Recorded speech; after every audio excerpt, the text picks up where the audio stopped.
E per noi è anche insomma un piccolo lutto non avere più neanche il Friuli Doc e avere i bagni chimici davanti alla porta, cioè quasi una presa in giro, come avessero voluto darci una scudisciata sulla schiena. Esclusi da Friuli Doc, se non per fare spazio ai bagni chimici. I commercianti di Piazza Garibaldi non l'hanno presa bene. Sui social e ai nostri microfoni un mix di rabbia e insieme il dispiacere di perdere una tradizione che li vedeva protagonisti nelle altre edizioni dell'evento più importante della città.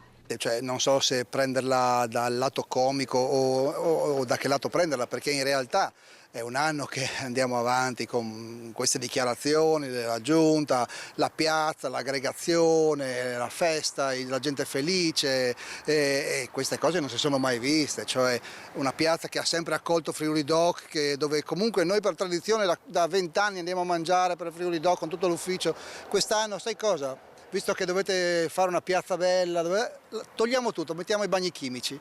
E ci hanno messo i bagni chimici davanti alla porta, cioè veramente è una cosa inaudita.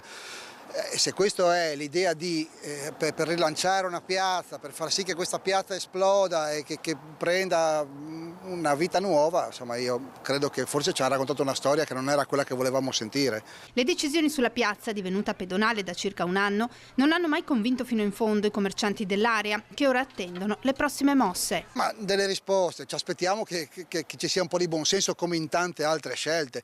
Nessuno, e ripeto, l'ho già detto tante volte, nessuno è mai stato contro la chiusura di Piazza Garibaldi, ma prima di chiudere una piazza crei le infrastrutture che regnano attorno a questa piazza. In primis i parcheggi devono essere pensati prima, non poi vedremo di farli, ma se poi per quella piazza fai i parcheggi a 2 chilometri non agevoli né la piazza né i commercianti né i residenti che tangono quella piazza. Ecco.